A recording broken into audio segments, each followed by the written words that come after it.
Bueno, pues la paciente Macarena está ahora gestante en la semana 35, 35.0.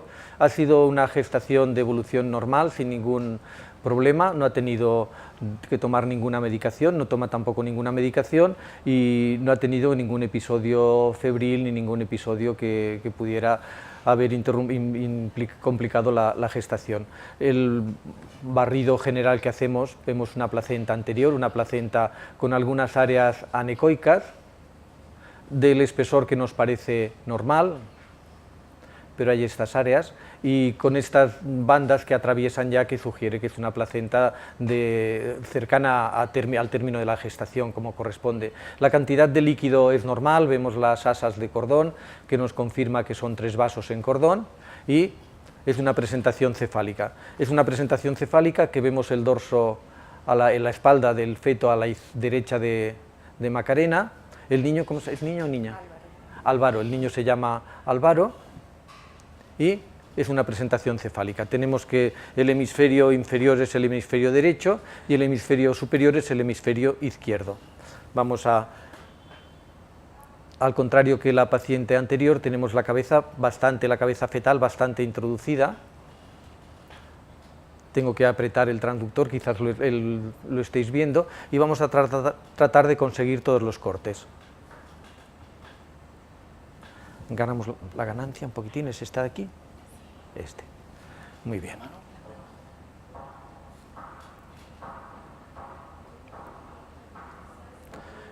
Hay cierto asinclitismo en la posición de la cabeza, ya he comentado que estaba un poquitín insinuada en pelvis, no la puedo desplazar, no la puedo modificar. Me tendrás que ayudar para congelar las imágenes, y a veces nos tenemos que apoyar ayudar en las dos manos para presionar el transductor. A pesar de que tendemos a hacer la mínima molestia posible, pues a veces esta maniobra puede molestar discretamente. Nos es difícil de obtener los cortes más superiores de los techos de los ventrículos laterales, y vamos a empezar con el primer corte, que sería el corte transventricular. Aquí vemos el tercer ventrículo perfecto, a diferencia del caso anterior. El cavum del septum pelúcido a esta edad gestacional ya empieza a colapsarse, pero lo vemos aquí, y la cisura parieto-occipital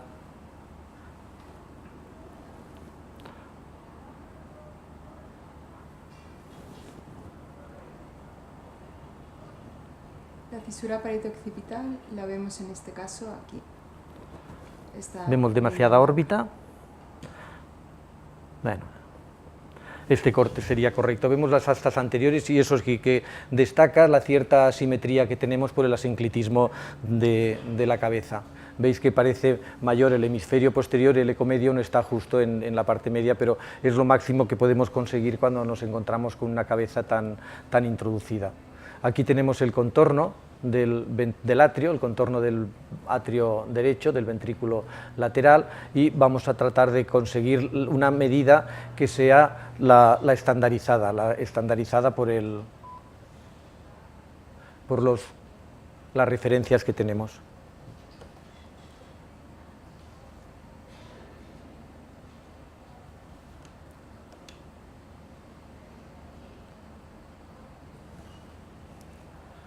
(13,4).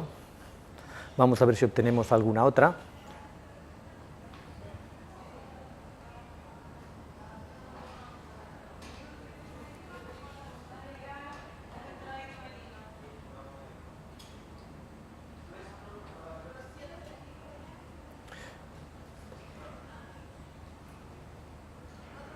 Trato de salvar el asinclitismo que tenemos, la asimetría, inclinando el transductor, y entonces lo que no obtenemos es el ecomedio totalmente paralelo al transductor.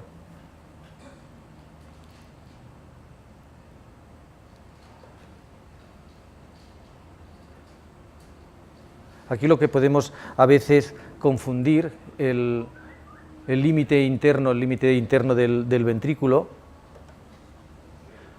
con el límite del hemisferio.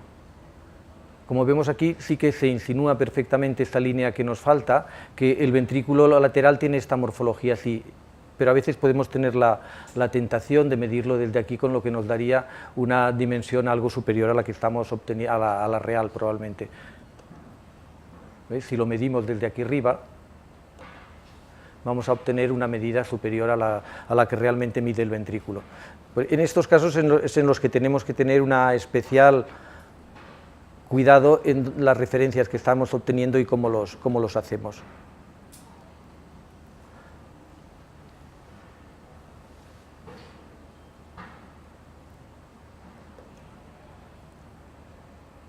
Me parece que la medida más correcta que estamos, o la identificación más correcta de los ventrículos que estamos teniendo, es con el eco medio un poquitín oblicuado.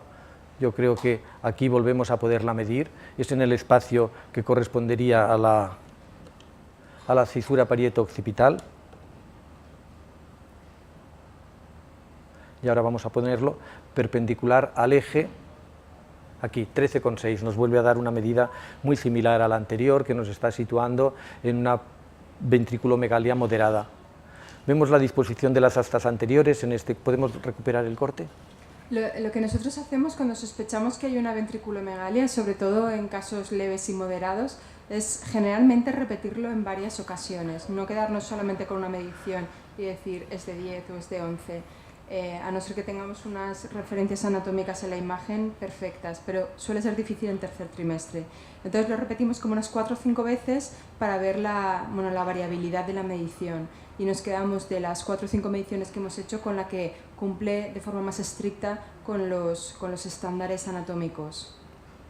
El siguiente punto importante, en cuanto encontramos una dimensión del atrio superior a los 10 milímetros, es el estudio de todas las características de los ventrículos. Sobre todo si encontramos algún área adherida a los plexos coroideos que nos sugiera que puede haber un proceso o haber habido un proceso hemorrágico. Aquí vemos la disposición de los plexos coroideos correcta, no vemos ninguna ecogenicidad que nos llame la atención intraventricular, y periventricular yo pienso que el contorno que estamos teniendo también es el correcto. Vamos a modificar el foco. ¿Veis? Ahora lo vemos con mayor claridad el ventrículo. Esta no es una medida, no es un corte que podamos obtener para medición, pero fijaros que vemos el contorno con mayor claridad de lo que lo hemos visto en las anteriores, y podemos tener, y nos puede ayudar a hacer una nueva medición a este nivel, ¿no? 15,2 es discretamente superior a la que habíamos obtenido antes. Vemos la cisura parieto-occipital y el cavum lo vemos discretamente, pero podría servir también esta. ¿Veis? Ahora lo estamos viendo en toda su longitud. Solo esa variación que hemos hecho, que estamos viendo en esta porción de aquí arriba, estamos viendo las circunvoluciones cerebelosas, quiere decir que el corte tampoco es lo más perfecto que nos gustaría, pero son muy buenos estos cortes que estamos consiguiendo en este momento.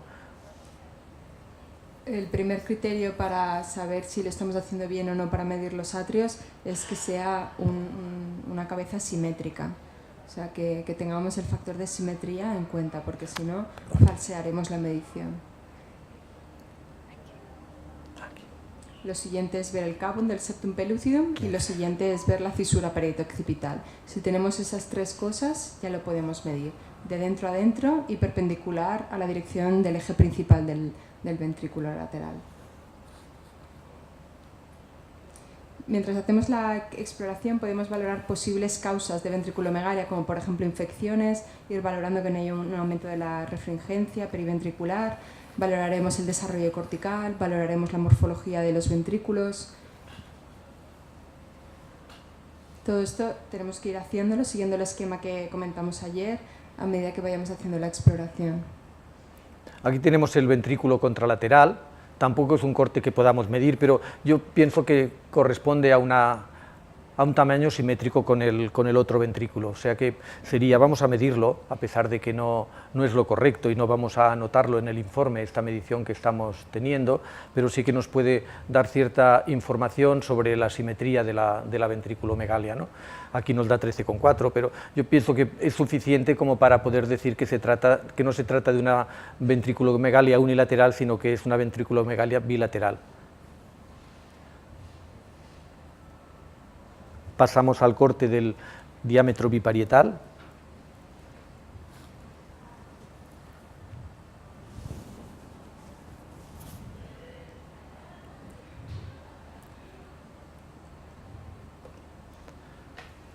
Esto de aquí sería la medida de diámetro biparietal. Yo creo que aquí también se ve muy bien el parénquima. Esto es el parénquima que está alrededor del ventrículo y esto es el cráneo. El espacio que queda entre este reborde del parénquima y el cráneo, todo este espacio, es el espacio subaracnoideo. Que lo normal es que esté así. Si está aumentado, como veíamos en algún caso de la clase de ventriculomegalia de ayer, podríamos sospechar que haya un aumento del espacio subaracnoideo que se asocia con alteraciones del desarrollo cortical.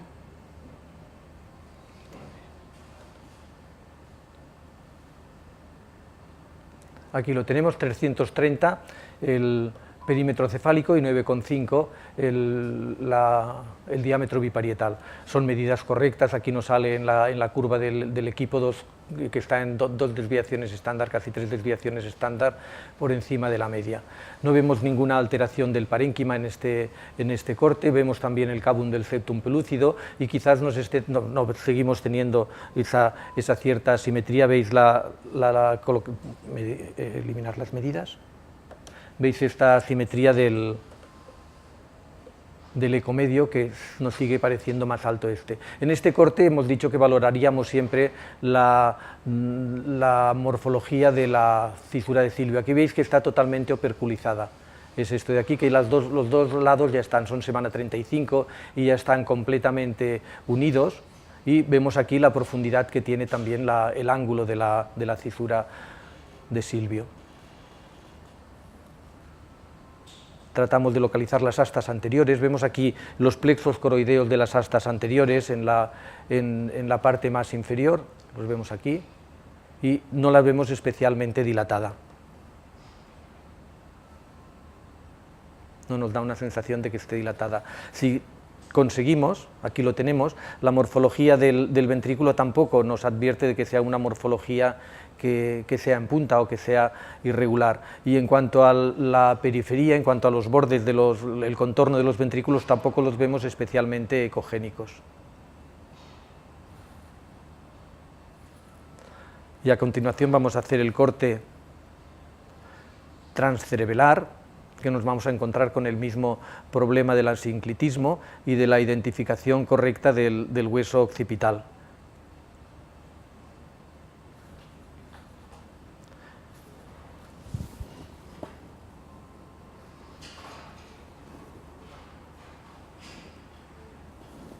¿Tenéis alguna pregunta? Aquí lo tenemos. Sobre esta paciente, sobre el manejo de ventriculomegalia o el asesoramiento ecográfico de una ventriculomegalia. ¿Cuántos aquí le ofreceríais a esta paciente una amniocentesis a estas semanas de gestación con esta ventriculomegalia para estudio de cariotipo? ¿A alguien le ofrecería una amniocentesis para estudio de cariotipo? ¿No? Bueno, nosotros sí. En nuestro centro, como os comentaba ayer, todas las ventriculomegalias por encima de los 10 milímetros, independientemente del momento del diagnóstico, ofrecemos cariotipo. Y al sacar líquido amniótico estudiamos citomegalovirus también. Sí, como veis, como os dice Magda, el protocolo que comentamos ayer, que seguimos, el primer objetivo es tratar de encontrar la causa de esta dilatación ventricular, y se centra todo en la identificación de otras anomalías asociadas de intracraneales o estructuras extracraneales, y entre ellas están las que no puede ver la ecografía, y incluiríamos el estudio del cariotipo. Ofrecerlo, nunca lo damos obligatorio, ¿no? Pero sí que ofreceríamos precisamente para descartar la asociación con otra serie de problemas. La medición del cerebelo, como habéis visto, lo ha hecho más en un corte coronal que en un corte totalmente normal. Vamos a ver si con la ayuda de las dos manos podemos localizar un corte más axial. Se nos insinúa aquí, la cisterna magna no está dilatada, vemos las circunvoluciones cerebelosas también correctas para la edad gestacional en que estamos.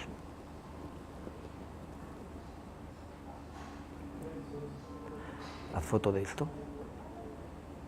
Si la paciente tiene serologías de rubéola positivas, o sea, si ha estado vacunada de rubéola en primer trimestre, solamente solicitamos citomegalovirus. En casos también particulares de sospecha que tenga serologías negativas de toxoplasma, Congela. también toxoplasma, pero nada Foto. más, porque no resulta rentable.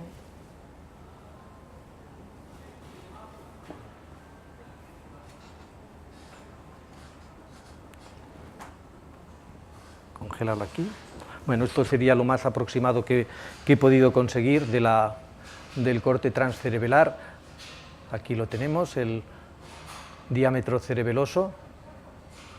Nos llega hasta aquí, vemos la parte más ecogénica en el centro, vemos el tercer ventrículo, vemos el cabum del septum pelúcido y vamos a hacer estas mediciones. No vemos que tenía que estar situado en esta área de aquí, no vemos el cuarto ventrículo que nos llame la atención y el tercero sí que lo vemos discretamente significativo, discretamente patente, pero siempre, siempre, siempre tenemos que medirlo.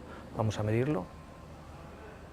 Podemos utilizar tablas de normalidad de tamaño de tercer ventrículo, que están también en el protocolo de neurosonografía de nuestro servicio y disponible para todos vosotros para poder determinar si está dilatado o no el tercero. Aquí lo tenemos, es un tercer ventrículo de 4,5 y nos falta la medida de la cisterna magna, otro.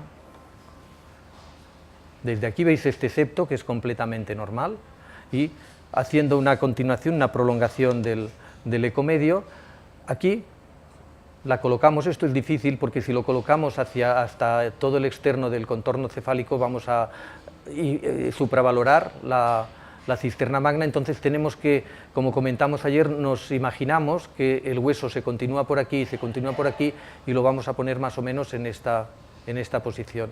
Es una cisterna magna grande, pero yo creo que está sobrevalorada por la falta de identificación del cerebelo, del hueso occipital, perdón. Esos son cortes que caemos enseguida en los cortes coronales.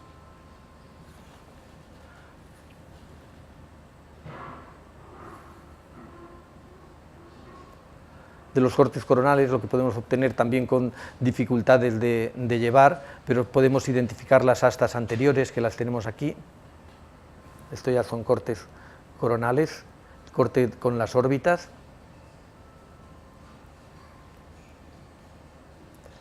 En este sí que notaríamos una gran diferencia con el acceso transvaginal, tanto para los coronales como para los sagitales.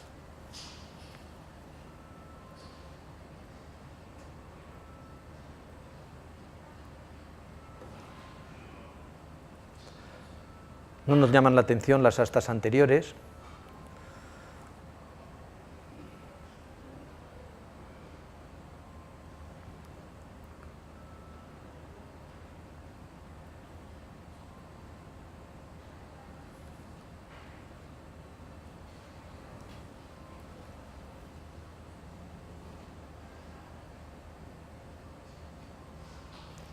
Ahora tenemos una visualización más correcta de las astas, es un corte más coronal, de los más coronales que hemos conseguido.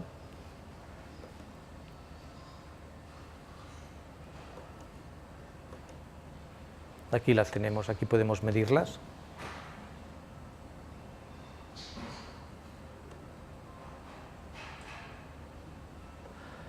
...4,7, también necesitamos las tablas de referencia para evaluarlas.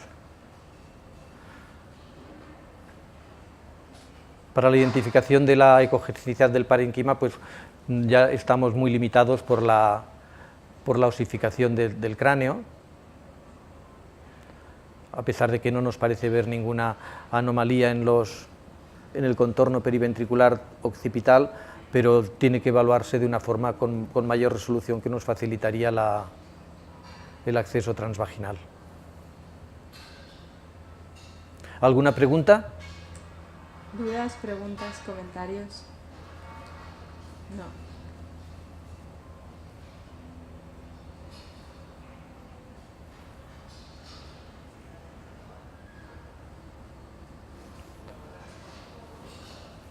Muy bien, pues terminamos ya. Venga, muchas gracias.